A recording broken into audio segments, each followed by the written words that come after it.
Assalomu alaykum hurmatli televizor ko'ruvchilar. Uyg'ur televiziyasining kundalik xabarlarini ko'rishingizni qarshi olamiz. Xitoy hukumatı El oblastlik televiziya stansiyasining rejissyori Erkin Tursunga 19 yil 10 oy muddatli qamoq jazosi e'lon qildi. Sarabshan daryosining suyini tizginlash uchun selingan Aratash sudugini ishga kirishtirildi. Turkiya ezigilik mahsulotlari eksportida dunyo bo'yicha 7-o'rinda turadi ekan. Yamanda 12 million bola jiddiy yordamga ehtiyojli. Tövəndə dehqonlar xəbərlərimizin təfsili məzmunlarında bolsun. Erkin Asya Radyosu xəbərdə bundan bir yil avval El oblastlik radio televiziya idorasining talantli televiziya rejissyori Erkin Tursunning tutqun qilinib atalmış bölgünçilik jinoyati bilan ayblanganligini, az deganda 7 yildan 11 yilgacha qamoq jazosiga kesilganligi haqida xabar berilgan edi. Erkin Tursunning xizmatdagi natijalari haqida Xitoy axborot vositalarida ilgari ko'plagan maqolalar besilgan. O oldin qilib tutqun qilingandan keyin o'chirib etilgan bir parcha maqolada tonishtirilishicha, Erkin Tursunning atalmış Şinjan universitetining tarix fakultetini bitirgandan keyin G'oljinohiya Turpan yuziyasida bir mahal o'qituvchilik qilgan. 1990-yillardan toki tutilganga qadar Ili oblastlik televiziya stansiyasining muxbiri va tahriri bo'lib xizmat qilgan. Uning boshqarishidagi Ili televiziyasining Umidli ko'zlar nomli yosh o'smirlar programmasi toki 2017-yilga qadar davom qilgan. U ishlagan 10 dan ortiq programma Xitoy mamlakatlik va Uyg'ur abnum rayonlik mukofotlarga erishgan. O bultur iyun ayida Ili oblastidagi ko'z ko'ringan 12 axborot xodimining biri bo'lib baholangan. Ilgari o'qituvchi bo'lgan Erkin Tursun o'smir bolalarning xizmatiga intayin ahamiyat bergan bo'lib, uning ijtimoiy va madaniyat faoliyatlaridagi ijodkorligi va talanti uning oxiri Ili televiziya stansiyasida rejissyor bo'lib xizmat qilishiga turtki bo'lgan.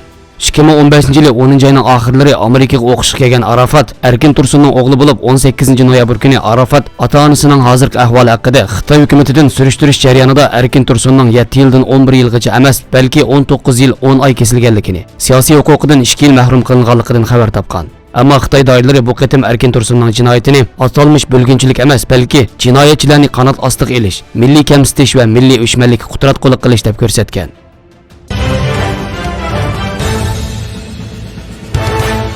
20-noyabr Xinhua agentligi xabarida 19-noyabr kuni Zarafshan daryosi Aratash suvchilik tuguni qurilishida suv saqlash murosimi o'tkazilgan bo'lib, 2 milliard 249 million kub metrga yetadi ekan. Aratash suvchilik tuguni qurilishining o'rni bo'lsa, Yakan noyisining Qo'shrab yezisi bilan Ko'srab yezisiga chegaralanadigan joyda bo'lib, 11 milliard mablag' selingan. Mazkur suv to'simi qurilishi 2015-yilda boshlangan bo'lib, u Xitoy davlat kabineti bevosita bekitgan va Xitoy bo'yicha 100 chong qurilishning bir qatoriga kirgizilgan.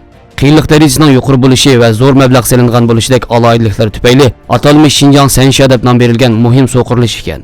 Xitoyning axborot vositalari Aratash suv ombiri orqali Yarkandagi kalkun ofatini oldini olish, suv va tok bilan ta'minlashni kafolatga ega qilish orqali xalqning iqtisodini yaxshilig'i bo'ladi deb tashviq qilgan.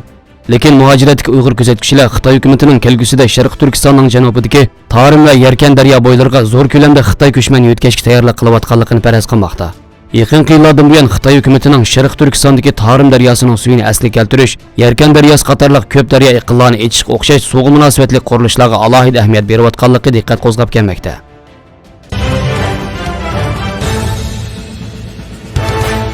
Cumhur Reis Recep Tayyip Erdoğan Türkiye'nin yezigilik mahsulotlar eksportida dunyo bo'yicha 7-chi, Yevropa bo'yicha 1-o'rinda turadiganligini aytdi. Erdoğan Beştepe Milliy Kengash va Madaniyat markazida chaqirilgan 3-navbatlik yezigilik va o'rmonchilik ishlari kengashi yig'inida bu vaqtda to'xtalib, Turkiyaning o'rmon yanqi, jinasda, o'rik va behi ishlab chiqarishda dunyo bo'yicha 1-o'rinda turadiganligini, 195 davlatga yezigilik mahsulotlarini eksport qiladiganligini, dunyo bo'yicha 3-cho'ng urug' gen bankisini 250 ming o'rnak iqtidori bilan poytaxt Anqarada ishga kirishtirganligini, urug' eksportini 11 hassa oshirib 102 ming tonnaga, eksportdan kirgan kirim miqdorini bo'lsa 152 million dollarga yetkazganligini bildirdi.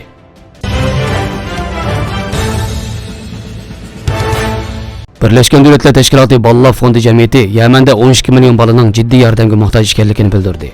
Birleşken Devletler Teşkilatı Bolalar Fondi Cemiyetining Yaman vakili Sarabi Usulun Niyantining 20-noyabr Dunyo bolalarning haq-huquqlarini qo'g'dash kuni munosabati bilan e'lon qilgan yozma bayonotida eskartilishicha, Birleşken Devletler Teşkilatı Umumiy Kengashi imzolagan yozma bayonotida eskartishicha, Birleşken Devletler Teşkilatı Umumiy Kengashi imzolagan bolalarning haq-huquqlarini qo'g'dash shartnomasiga qaramay, Yaman bolalar uchun dunyodagi eng nachar davlatlardan biri bo'lgan.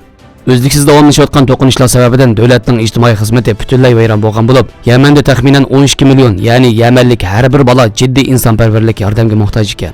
Gerçi Yaman doiralarini o'z ichiga olgan barliq taraflar bolalar haqida bir qator ahdlarni bergan bo'lsa-mu, lekin hech biri ahdisiga vafo qilmagan. 1989-yili 20-noyabr kuni Birleşken Devletler Teşkilatı Umumiy Kengashi bolalarning haq-huquqlarini qo'g'dashga doir shartnomani imzolagan bo'lib, shundan boshlab har yili 20-noyabr kunini dunyo bolalarning haq-huquqlarini qo'g'dash kuni sifatida xotirlab kelmoqda. Xabarlarimizni ko'rganingizga rahmat. Ko'rishguncha omon bo'linglar. Xayri xo'sh, Allohga omonat.